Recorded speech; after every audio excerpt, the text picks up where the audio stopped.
அன்பார்ந்த நேயர்களுக்கு வணக்கம். நான் உங்கள் மதுசூதனன் கலைச்செல்வன். தினம் ஒரு கதை நிகழ்ச்சியில் இன்று உங்களை சந்திப்பதில் மகிழ்ச்சி கொள்ளுகிறேன். இந்திய திருநாட்டின் சுதந்திர போராட்ட வரலாறிலே தனித்தனியாக ஒவ்வொரு வீரரினுடைய வாழ்க்கை வரலாறும் ஏதோ ஒரு விதத்திலே நமக்கு மிக முக்கியமான பாடத்தை கற்பிக்கும் சிறப்புடையது. அந்த விதத்தில் சற்றேறக்குறைய 100 ஆண்டு காலங்களாக இந்திய சுதந்திர போராட்டம் சின்ன அளவிலே தொடங்கி அது அடுத்தடுத்து என்று 20ஆம் நூற்றாண்டின் முதல் பாதியில், அதிலும் குறிப்பாக 1915களுக்கு பிறகு மிக தீவிர நிலையை அடைந்தது. அதற்கு முக்கிய காரணமாக நாம் பார்க்க வேண்டியது அண்ணல் காந்தியடிகளினுடைய பிரகடனத்தை. இந்திய சுதந்திரத்தை அகிம்சை முறையிலே நாம் அடைந்தே தீருவோம் என்று சங்கல்பம் செய்து கொண்டு, அந்த உறுதியோடு தவ வாழ்க்கை போலே ஒரு வாழ்க்கையை தானும் ஏற்றுக்கொண்டு பல்வேறு பகுதிகளுக்கும் சென்று ஆங்காங்கே இந்திய சுதந்திரத்தின் முக்கியத்துவத்தை எடுத்து கூறி, அதைத் தொடர்ந்து வெள்ளையர்கள் அவ்வப்போது கொண்டு வந்த சட்டங்களையும் அவர்கள் அமுல்படுத்த பார்த்த போதெல்லாம் அதை அகிம்சை முறையிலேயே எதிர்த்து, உண்ணாவிரதம் முதலிய முறைகளிலே அதை எதிர்த்து அதிலே வெற்றியும் கண்டார். அப்போது காந்தியடிகள் கொண்டு வந்த சமுதாய மாற்றங்களிலே ஒன்றுதான் பெண்களுக்கும் இதிலே நாம் தர வேண்டிய இடம், பெண்களினுடைய பங்களிப்பை நாம் உறுதி செய்ய வேண்டும் என்பதிலே தீவிரமாக தானும் எண்ணம் கொண்டிருந்தார்.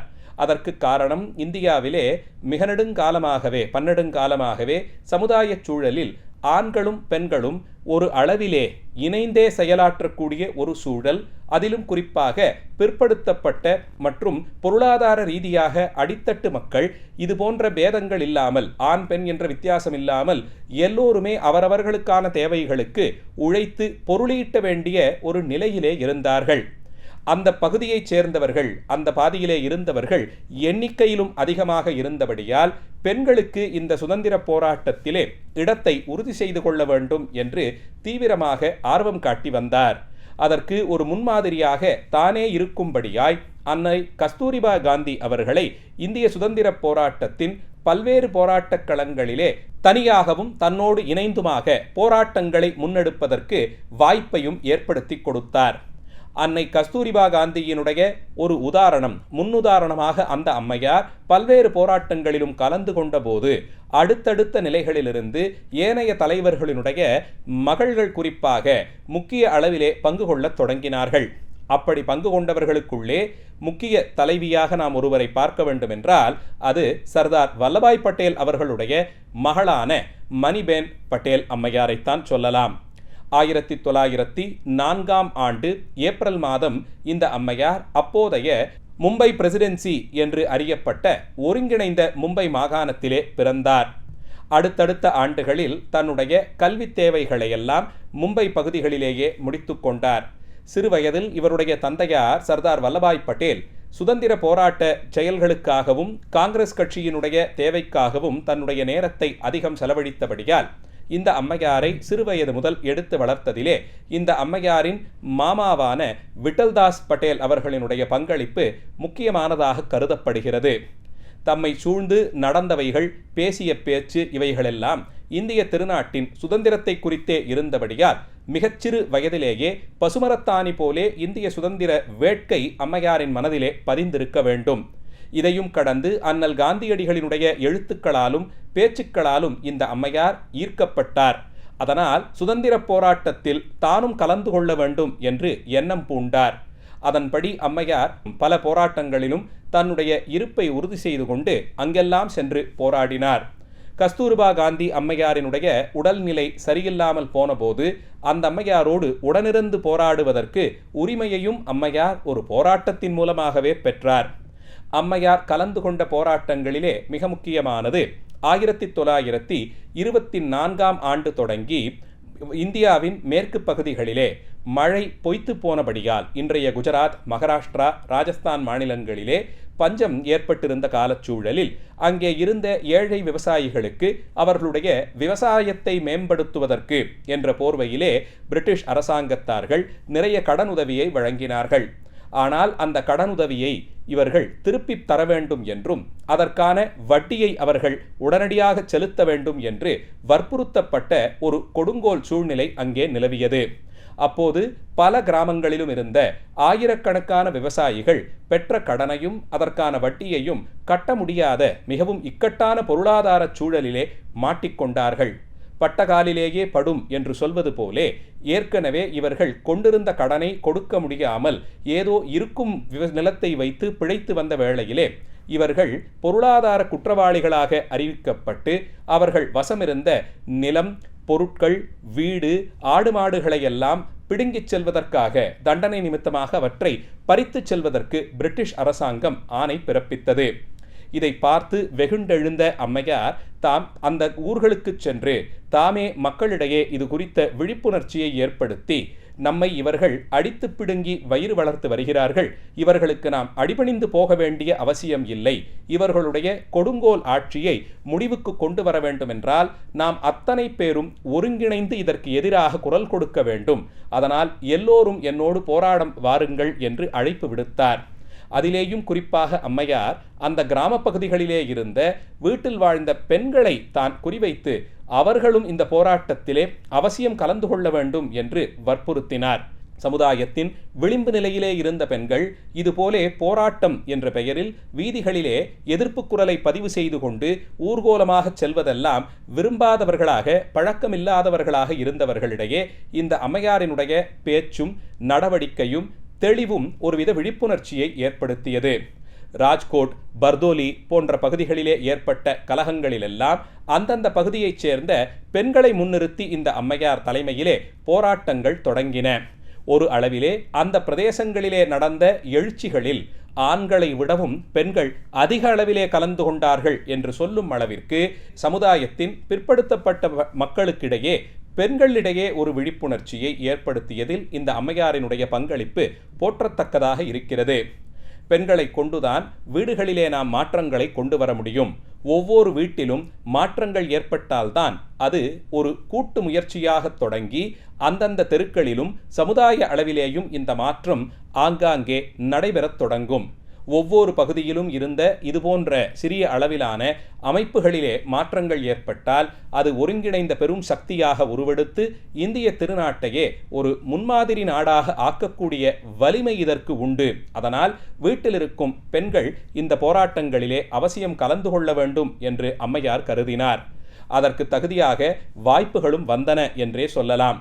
1930களின் ஆரம்பத்தில் ராஜ்கோட் பகுதியை ஆட்சி செய்து வந்த அரசரின் கீழே திவானாக பணியாற்றியவரும் இதுபோலே கொடுங்கோன்மை செயல்களிலே ஈடுபட்டு ஏழை விவசாயிகளின் விளைநிலங்களையெல்லாம் தனதுடைமையாக்கிக் கொள்ள பிரகடனம் செய்து கொண்டு அதற்காக அதிகாரிகளையும் அனுப்பி வைத்தார். அம்மையார் இரவோடு இரவாக அவர்கள் கையகப்படுத்த வந்த நிலத்திற்கு நடுவே குடில்கள் போலே அமைத்து கொண்டு, நாங்கள் இங்கேதான் இருப்போம், தேவைப்பட்டால் எங்களையும் சேர்த்து கைது செய்து கொண்டு செல்லுங்கள் என்று கூறி அந்த நிலங்களிலெல்லாம் அமர்ந்து கொண்டு தொடர் போராட்டத்தில் ஈடுபட்டார். சர்வசாதாரணமாக உடனடியாக உண்ணாவிரத போராட்டம், தொடர் உண்ணாவிரதம் என்றெல்லாம் அறிவித்துவிட்டு இந்த அம்மையார் பல நாட்கள் கடுமையான போராட்டங்களில் ஈடுபட்டிருக்கிறார். அதனால் தம்முடைய இளமை பருவம் முழுவதையும் பல நேரங்களிலும் போராட்டக் களத்திலும் பல நேரங்களை கைதியாக சிறைகளிலுமாக கழித்திருக்கிறார். இதற்கிடையே அண்ணல் காந்தியடிகள் அறிவித்திருந்த ஒத்துழையாமை இயக்கம், உப்பு சத்தியாகிரகம், வெள்ளையனே வெளியேறு போன்ற இயக்கங்களிலும் தீவிரமாக அம்மையார் ஆர்வத்தோடு கலந்து கொள்ள முயன்றார். இதிலே வெள்ளையனே வெளியேறு இயக்கத்தில் கலந்து கொண்ட போது மிகப்பெரிய அளவிலே கலவரங்கள் வெடிக்க அம்மையாரும் கைது செய்யப்பட்டு பல ஆண்டுகள் பல்வேறு சிறைச்சாலைகளில் இருந்திருக்கிறார். இதையும் தாண்டி உப்பு சத்தியாகிரகத்தில் கலந்து கொள்ள வேண்டும் என்று ஆர்வம் காட்டிய போது கஸ்தூரிபாய் அம்மையாரினுடைய உடல்நிலை மிகவும் மோசமாய் போயிருந்தபடியால் அம்மையாருக்கு துணையாக இருந்து கொண்டு சத்தியாகிரகத்திலும் தான் இயன்ற அளவு கலந்து கொண்டாள். ஒத்துழையாமை இயக்கத்தில் ஆர்வத்தோடு கலந்து கொண்ட அம்மையார் பல முறை அதற்காக கைது செய்யப்பட்டு அரசியல் கைதியாக மிகவும் கடுமையான சட்டங்களுக்கிடையே சிறைச்சாலை வாசம் அம்மையாருக்கு வாய்க்கப் பெற்றது. இப்படி போராட்டக்களம், சிறைச்சாலை என்று இறுக்கமான ஒரு சூழ்நிலையிலேயே தன்னுடைய இளமை பருவம் முழுவதையும் நாட்டின் நன்மைக்காக இந்த அம்மையார் செலவு செய்தார் என்று சொன்னால் அது மிகையாகாது. தாழ்த்தப்பட்ட மக்களிடையே சுதந்திரம் குறித்த அறிவிப்பு கூட, அவர்களுக்கு புரிதல் கூட இல்லாமல் இருந்த சூழ்நிலையில் நம்மை இவர்கள் வல்லாதிக்கம் செலுத்தி ஆட்சி செய்து வரக்கூடிய இந்த சூழலிலே இவர்களை எதிர்த்து நாம் போராட வேண்டும்.